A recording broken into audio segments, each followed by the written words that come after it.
को वतन वापस भेजने पर मोदी सरकार ने जवाब में दुश्मनी की इंतहा की है। वही पाकिस्तान दुश्मनी है और इंतहा पसंदी है। भारत ने बेंगलोर से पसंद की शादी करने वाली 2 खातून समेत 3 पाकिस्तानियों को गिरफ्तार कर लिया है। एक भारतीय मुसलमान मोहम्मद शहाब को भी धर लिया गया। भारतीय पुलिस ने इल्जाम लगाया है कि तीनों पाकिस्तानी बगैर दस्तावेजात वहां पर रह रहे थे और गिरफ्तार किए गए पाकिस्तानियों में काशिफ, किरण गुलाम और सुमेरा शामिल हैं। इसी हवाले से आपको अपडेट कर रहे हैं कि भारतीय हुक्काम के मुताबिक इनका ताल्लुक कराची से है और भारतीय पुलिस का कहना है कि मोहम्मद शहाब की किरण से 1 साल पहले कतर में मुलाकात हुई थी। भारतीय पुलिस का कहना है कि कतर में मुलाकात हुई मोहम्मद शहाब की किरण से। वहां पर उनकी मोहब्बत परवान चढ़ी। घर वालों के ना मानने पर दोनों ने भारत आने का फैसला किया, जबकि किरण के कजन काशिफ और सुमेरा भी उनके साथ नेपाल के रास्ते भारत पहुंचे। अब भारतीय हुकाम ने 2 खातून समेत 3 पाकिस्तानियों को गिरफ्तार कर लिया है।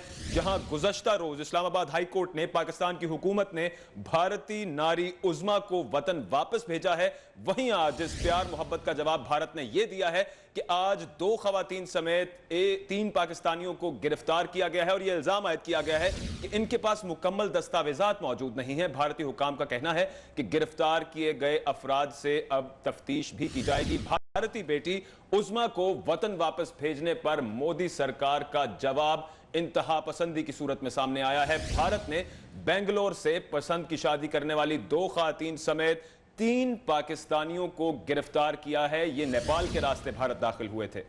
एक भारतीय मुसलमान मोहम्मद शहाब को भी धर लिया गया है। भारतीय पुलिस ने इल्जाम लगाया है कि तीनों पाकिस्तानी बगैर दस्तावेजात वहां पर रह रहे थे। गिरफ्तार किए गए पाकिस्तानियों में काशिफ, किरण गुलाम और सुमेरा शामिल हैं। भारतीय हुकाम के मुताबिक इन तमाम का ताल्लुक कराची से है। भारतीय पुलिस का कहना है कि मोहम्मद शहाब की किरण से 1 साल पहले कतर में मुलाकात हुई थी। मोहब्बत परवान चढ़ी और घर वालों के ना मानने पर दोनों ने भारत आने का फैसला किया। किरण के कजन काशिफ और सुमेरा भी उनके साथ नेपाल के रास्ते भारत पहुंचे। समाजी रहनुमा अंसार बरनी हमारे साथ मौजूद हैं। अंसार बरनी साहब, बहुत शुक्रिया आपके वक्त का। कल पाकिस्तान ने एक भारतीय खातून उज़्मा को वापस भेजा है, प्रोटोकॉल के साथ, सिक्योरिटी के साथ उसको बागा बॉर्डर तक पहुंचाया और आज ये जवाब मिल रहा है भारत की तरफ से कि 3 पाकिस्तानी जिनमें 2 खातून भी शामिल हैं उनको वहां गिरफ्तार कर लिया गया है। देखिए, भारत की तरफ से हमें हमेशा यही जवाब मिला है, लेकिन हम अपनी नेकियां खत्म नहीं करेंगे, हम अपनी अच्छाई कभी खत्म नहीं करेंगे। आपको याद होगा जब हम 6 भारतीयों को शिप पर से राह करा के पहुंचा रहे थे, उस वक्त उनका फॉरेन मिनिस्टर बोल रहा था कि इसके पीछे कुछ है जरूर। अरे भाई, इसके पीछे हमारा मजहब है, इसके पीछे हमारा उस नबी का नाम है जो रहमतुल आलमीन है, इसके पीछे और कुछ नहीं है। तो हमें वहां से हमेशा नेगेटिव ही जवाब मिला है। और जब से मोदी सरकार आई है, मोदी सरकार तो इंतहा पे है, जो जिंदा इंसानों को जलाने में मुलव्विस है, जो जिंदा पाकिस्तानियों को जलाने में मुलव्विस है, वो भारत का वजीर आजम बना दिया जाता है। तो ऐसे वजीर आजम से आप क्या उम्मीद रखेंगे? हमने जिस लिए भेजा है वो इसलिए भेजा है कि हमारा आईन और कानून हमें इजाजत नहीं देता था उसको ज्यादा देर रखने का। हमने उन पे एहसान किया है, लेकिन एहसान का बदला वो हमेशा हमें इसी अंदाज में देते हैं। हम बॉर्डर पे उनका ख्याल करते हैं, वो हमारे लोगों को शहीद कर रहे होते हैं। तो हमें उनको, मेरे ख्याल है कि किसी वक्त एक बेहतर जवाब देना होगा। इंसानियत की तजलील के हवाले से मैं बिल्कुल नहीं कहूंगा कि हम उनकी इंसानियत की तजलील करें, हमारे लिए इंसान बराबर हैं, लेकिन मेरा ख्याल ये कि आलमी सतह पे भी भारत को बेनकाब करना होगा और मोदी सरकार का असल चेहरा दुनिया को दिखाना होगा कि यार, जो शख्स दहशतगर्दी में मुलव्विस रहा है, जिसपे अमेरिका पे पाबंदी लगा दी गई थी, जो शख्स इंसानों को जिंदा जलाने में मुलव्विस रहा है पाकिस्तानियों को, वो आज उनका वजीर आजम है। तो इससे उनका असल चेहरा सामने आता है और भारत लाख उस चेहरे को छुपाए लेकिन छुपा नहीं सकता। अंसार बरनी साहब, वहां पर क्या इतनी इंतहा पसंदी है कि प्यार करने वालों को भी नहीं छोड़ा जाता? देखिए, इंतहा पसंद जो वजीर आजम ही इंतहा पसंद हो जिस मुल्क का, जहां अभी जो वजीर आला मुंतखब हुआ है वो इंतहा पसंद हो, जहां सूरत हाल इस हद तक गिर जाए कि प्यार करने वालों को तो छोड़ो।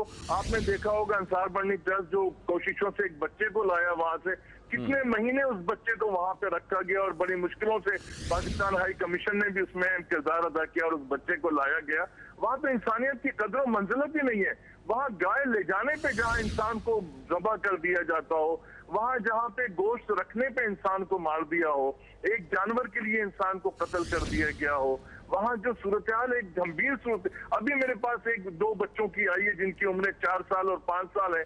उन्हें 2 रोटी चोरी करने के ऊपर नंगा करके, उनका सर गंजा करके उनको थप्पड़ें मारी गई हैं और उनको घुमाया गया है। तो जहाँ ये सूरत हाल हो वहाँ प्यार की क्या कदर होगी। अच्छा अंसार बर्नी साहब, आलमी सतह पर तो इस मामले को बिल्कुल उठाया जाना चाहिए। उसके अलावा क्या आप ये समझते हैं कि जब तक मोदी हुकूमत है कम से कम भारत में, तो पाकिस्तानी क्या भारत जाने से फिर गुरेज करें?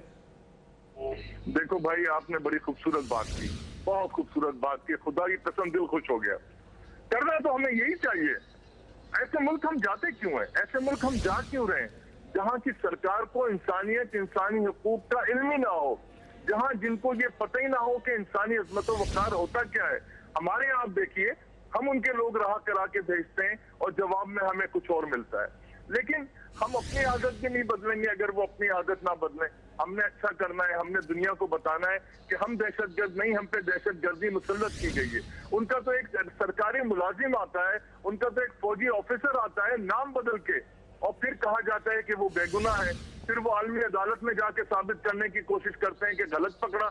यार अगर मैं सही हूँ तो मैं सही नाम से क्यों नहीं आया पाकिस्तान, बदल के मुसलमान बन के क्यों आया हूँ?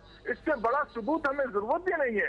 वो दहशतगर्द है, वो दहशतगर्द है, तो हमें उसको बेनकाब करना होगा।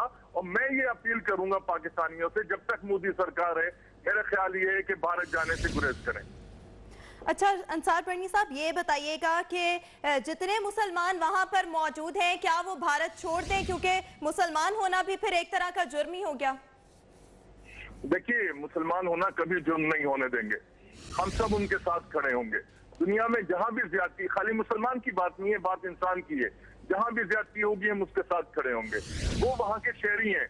जिस तरह मैं पाकिस्तान में कहता हूं कि हिंदू, मुस्लिम, सिख, ईसाई, यहूदी जो भी पाकिस्तानी है वो सिर्फ पाकिस्तानी है।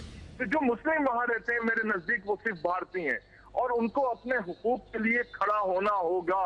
और मैं अपील करूंगा भारत में बसने वाले मुसलमानों से कि जो जुल्म और सितम और ज्यादती हो रही है उसके लिए वो भारत में खड़े हों और अपने हक को पूरी तरीके से जब तक हासिल ना कर लें, चैन से ना बैठें।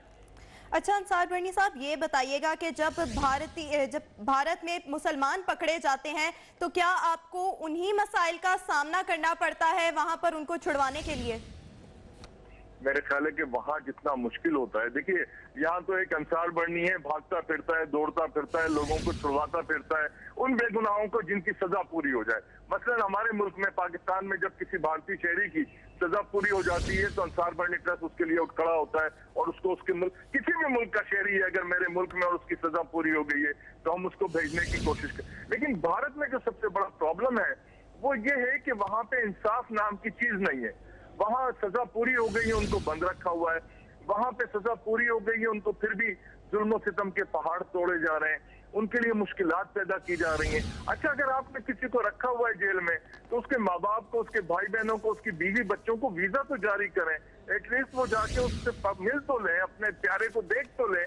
लेकिन वहाँ बहुत इस हवाले से ज्यादती हो रही है। और मैं समझता हूँ कि आलमी सतह के ऊपर जो आपका चैनल देख रहे हो या जो हमारे यहाँ इदारे और एम्बेसीज और हाई कमीशन हैं, वो इस मसले को देखें कि भारत की तरफ तवज्जो दें कि अगर यूएन का एक डेलीगेशन जाता है एलओसी के ऊपर, उस पर फायरिंग कर दी जाती है और आलमी अदालतें खामोश हैं, आलमी इदारे खामोश हैं।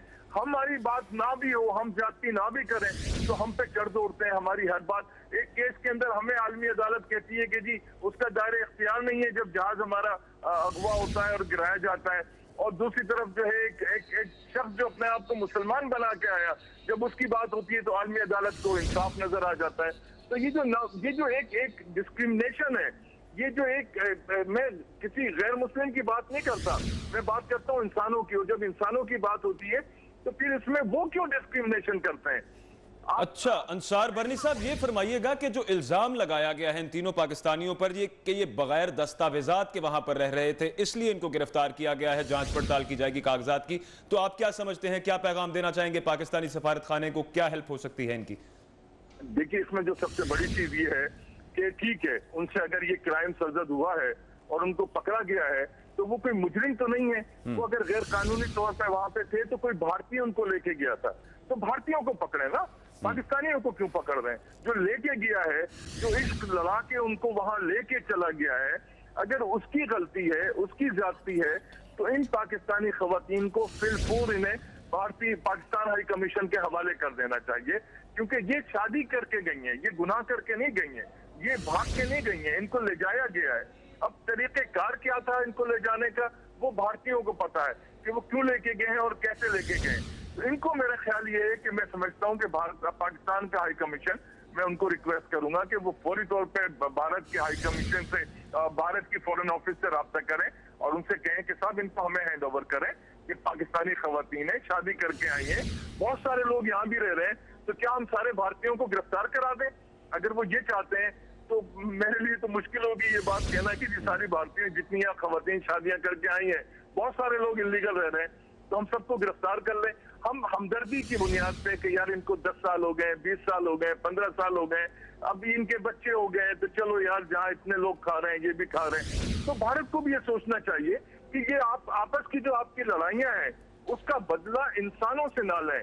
दोनों मुल्कों के शहरियों को इस बात का ख्याल रखना चाहिए कि कोई ऐसी चीज ना हो कि जिसकी बुनियाद पे आपका मजहब बदनाम हो। हम तो अपने मजहब का ख्याल रखते हैं कि हमारा मजहब बदनाम ना हो, आपका मुल्क बदनाम ना हो। हम तो ख्याल रखते हैं कि पाकिस्तान का नाम कभी बदनाम ना हो, और हम वो काम करके भी दिखाते हैं। आप हमारे दुश्मन है, बदतरीन दुश्मन है। अब बलूचिस्तान में जो कुछ कर रहे हैं, आप सिंध में जो कुछ कर रहे हैं, केपीके और पंजाब में जो कुछ कर रहे हैं, उसके बावजूद हमारा जवाब देखिए कि हम आपको इंसानियत का जवाब दे रहे हैं। आपके लोग फंसते हैं, हम आपके लोग छुड़वाते हैं, आपके लोग वापस भिजवाते हैं। तो ये उनको सोचना चाहिए, और अगर वो नहीं सोचते हैं तो फिर हमें कुछ सोचना पड़ेगा। ठीक है, बहुत शुक्रिया अंसार बरनी साहब आपके वक्त का।